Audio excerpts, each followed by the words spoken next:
할렐루야. 사순절을 맞이해서 성경 읽기를 인도해 주신 하나님께 감사와 찬송을 드리며 이 일에 동참하시는 여러분들을 축복합니다.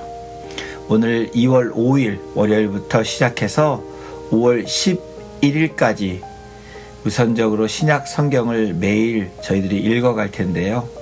오직 예수로 우리가 깨어있으므로 우리의 삶과 가정과 사역의 놀라운 은혜와 하나님의 역사와 치유와 회복이 일어나기를 소망합니다.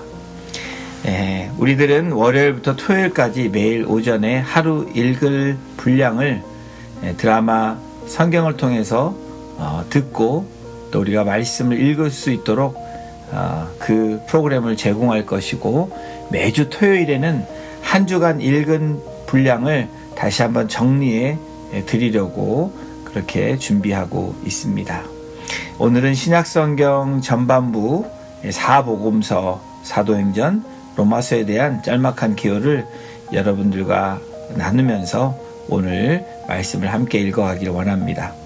여러분, 신약성경, 구약성경의 연속 선상에 있는 이 신약성경은 구약과 뗄래야 뗄 수 없는 그러한 말씀입니다. 그 이유는 성경 전체가 예수 그리스도를 중심으로, 구약은 오실 메시아, 신약은 오신 메시아 다시 오실 메시아로 구성되어 있기 때문입니다.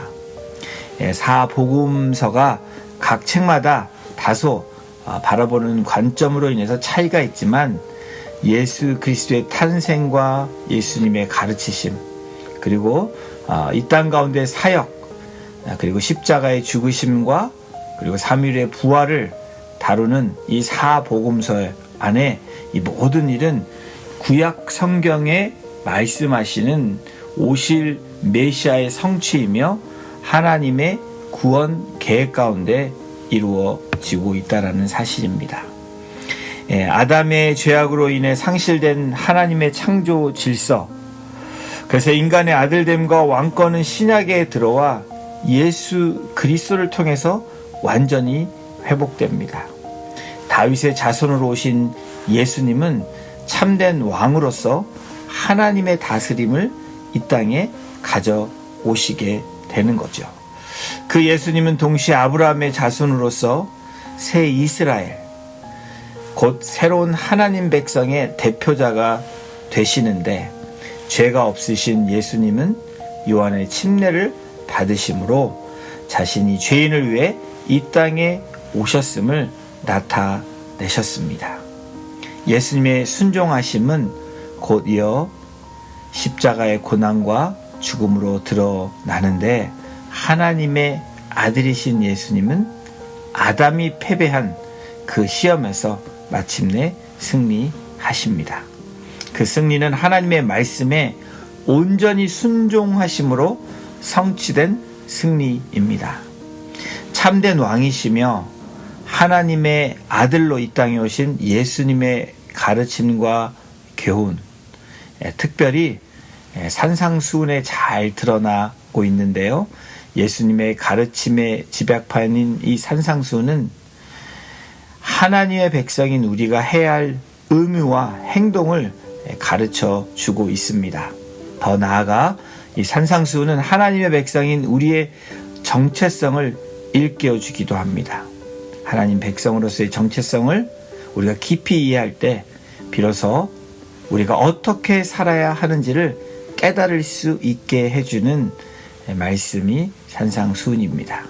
또한 예수님은 하나님의 백성된 자들의 복을 8가지로 말씀하시면서 이 복들이 현재도 주어졌지만 미래에 완벽하게 성취될 것이라고 가르치고 계십니다.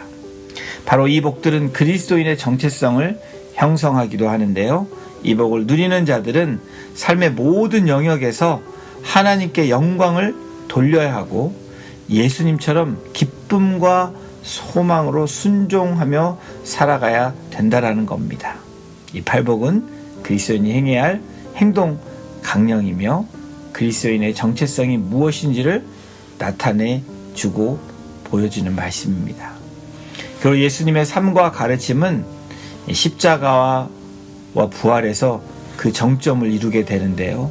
예수님의 모든 사역과 말씀들이 바로 이 지점, 그 십자가와 부활에 집중되어 있다고 해도 과언이 아닙니다. 사실 예수님은 여러 가르침을 통해 자신이 당할 고난과 죽음 그리고 부활을 이미 예언하셨기 때문입니다.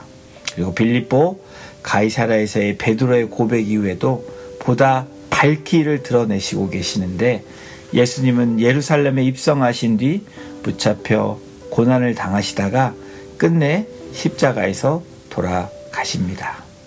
죄 없는 어린 양으로서 인류의 죄를 대속하신 예수님은 구약의 모든 불완전한 제사를 완전히 성취하십니다. 그뿐만 아니라 예수님은 십자가의 죽으심으로 모든 죄인을 하나님 앞으로 인도하시는 그 구속의 열매가 되셨습니다.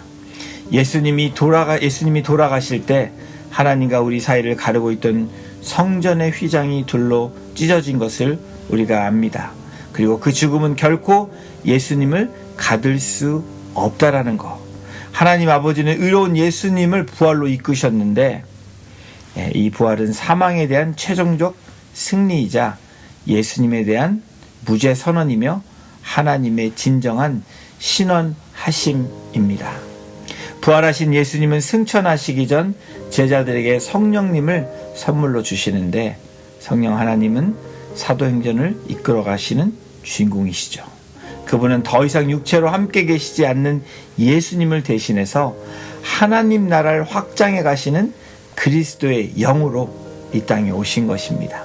이 성령님은 연약한 제자들이 복음을 열방에 전파할 수 있도록 능력을 주시는 하나님의 영입니다.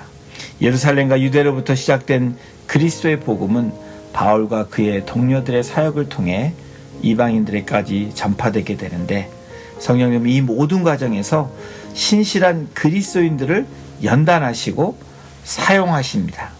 복음이 전파되는 곳에는 언제나 그리스도인 공동체인 교회가 세워지게 되고, 교회를 통해 예수 그리스도가 주 되심이 선포되어지게 됩니다.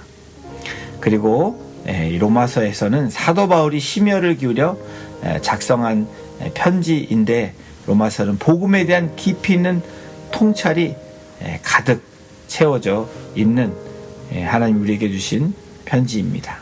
특히 죄인인 우리의 본래 모습이 어떠한지 적나라하게 묘사하고 있기도 하는데요. 로마서에 나타난 하나님을 떠난 인생들의 소망 없는 모습은 그야말로 비극 중의 비극입니다. 하지만 바울은 이 모든 것을 반전시키는 역사가 바로 예수 그리스도를 통해 일어난다고 선언하고 있는 것입니다. 예수 그리스도는 아담과 연합하여 죽음에 이르게 된 자들을 예수님과 연합으로 이끌어 불의한 자들에게 의와 생명을 주셨습니다. 로마서는 이렇게 새로운 생명을 얻게 된 자들이 성령 안에서 어떻게 살아가야 하는지를 보여주고 있는데요. 그리스도인들은 개인뿐 아니라 공동체 안에서 약자를 배려하며 이 세상을 본받지 않고 살아가야 된다라는 것을 말씀하고 있습니다. 바울은 로마서를 통해 이러한 삶이 바로 예수 그리스도에 연합하는 삶이라고 우리에게 가르쳐 주고 있습니다. 사랑하는 성도 여러분, 좋은 소식으로 오셨고 시험을 이기셨을 뿐 아니라 죽으시고 다시 부활하신 우리에게 영원한 생명이 되신 주님과 함께 오직 예수로 동행하는 복된 시간 되시기를 주님의 이름으로 축복합니다. 자, 지금부터 오늘부터 우리 성경 통독 또 성경 읽기를 온 공동체가 함께 가기를 소망합니다.